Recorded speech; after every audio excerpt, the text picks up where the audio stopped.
Hello à toutes. Alors pourquoi hello, je sais pas. Bonjour. Et finalement, dans la langue universelle du cœur, aujourd'hui, j'avais envie qu'on parle de décision. J'ai longtemps cru que ma voix ne comptait pas.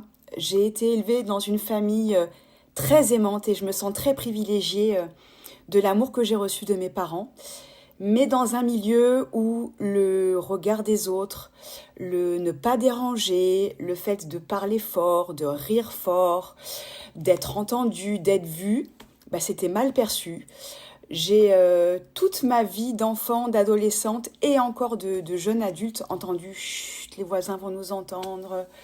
Ce poids, ce poids du jugement de l'autre, ça a été quelque part un fardeau jusqu'à il n'y a pas très longtemps. Donc pendant de très très longues années, trop longues années, euh, j'ai fait ce qu'on attendait de moi, j'ai baissé le ton, je suis devenue transparente, j'ai pris du poids, je me cachais derrière des vêtements. Alors, il n'y a pas un... J'ai été heureuse, j'ai pas le souvenir d'une période de ma vie malheureuse. Par contre, j'ai été en lutte permanente avec ce mal-être. Mon corps n'était absolument pas aligné avec mon esprit et ça, c'est une certitude. Et du coup, quand on baisse le ton, bah, on rabaisse l'énergie, on rabaisse l'estime de soi, on rabaisse la confiance et petit à petit, on éteint sa lumière.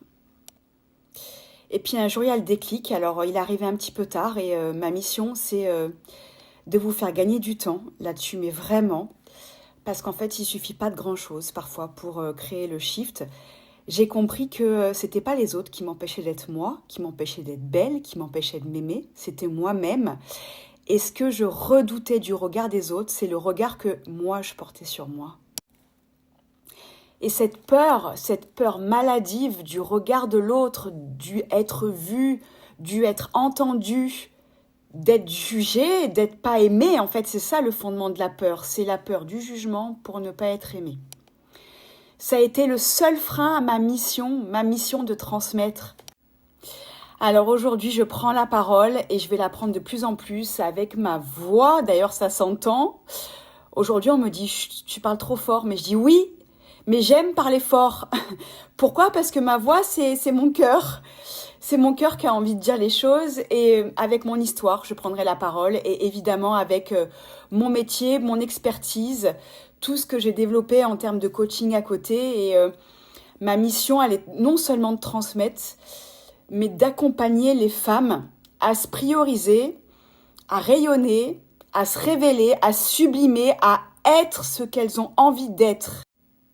Alors bienvenue sur ma chaîne YouTube Aline en Liberté. La notion de liberté, c'est une notion qui m'anime tous les jours, dans le sens liberté d'être, liberté de faire et liberté d'avoir tout ce qu'on a envie d'avoir. Alors pour revenir au sujet, c'était la décision. Pour perdre du poids, pour changer son corps, ça démarre pas dans l'assiette, ça démarre pas dans le sport, ça démarre pas dans des régimes encore moins. Ça démarre ici, et ça démarre dans un pacte entre le corps et l'esprit. Et je dis vraiment le mot pacte parce qu'il y a vraiment une notion qui est engageante. Très souvent, on décide de démarrer un programme au service de notre mieux-être, au service de notre poids, au service de notre silhouette, au service de notre assiette, dans le but de nous sentir mieux, de nous alléger, de nous délester des kilos et de tout ce qui va avec. Mais on le fait sur un élan de motivation, sur bah tiens, allez, je m'y remets, le pouvoir de la date, le 1er du mois, le 1er janvier, j'attaque lundi. Est-ce que ça, c'est des choses qui vous parlent? Ce qu'on appelle la projection qui rassure. On projette un départ sur une date, alors que la décision de se transformer, c'est tellement plus profond. Et parfois, il suffit d'un grain de sable pour faire basculer ce départ vers un vrai départ qui n'est pas comme les autres. Un départ qui va être transformateur. Un départ que j'appelle une décision. Est-ce que tu as envie fondamentalement de changer ton poids, de changer ton corps, de changer ta silhouette, de te sentir belle? La décision, c'est le moment où tu vas décider d'arrêter de te trahir, d'arrêter de te laisser tomber. C'est le moment où tu vas te choisir pour de vrai. Je répète beaucoup, mais c'est pour vraiment que vous preniez conscience que même si on a essayé plein de solutions, qu'on a déjà essayé de faire ce chemin, mais qu'il a été abandonné au milieu du parcours, c'est normal. C'est normal parce que la décision, au départ, elle n'était pas bonne. Tu crois souvent, en fait, que ce mal-être, ce surpoids, ce corps que tu n'aimes pas, c'est une punition. Tu l'as subi, tu le subis. En fait, la vie, l'univers, on appelle ça comme on veut, il te met juste le doigt, il vient pointer ce que tu dois changer pour te sentir super bien. Parce que cet état d'être, je me sens bien, ça peut exister chez toutes les femmes. Écoute ces signes, écoute ce mal-être. C'est juste un pointage de ce que tu dois changer, de ce que tu dois décider de changer.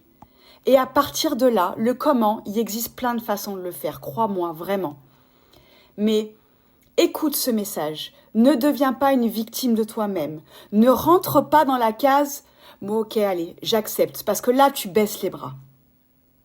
Décide de prendre soin de toi.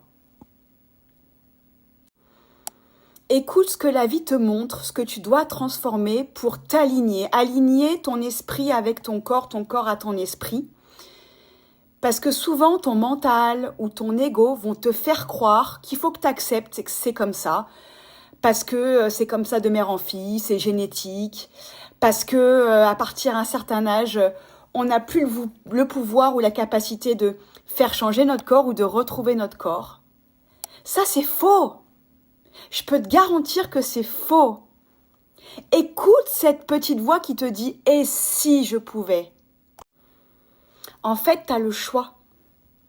Tu as le choix de décider de subir encore et laisser ce mal-être avec le temps qui passe t'étouffer et éteindre toi aussi ta lumière.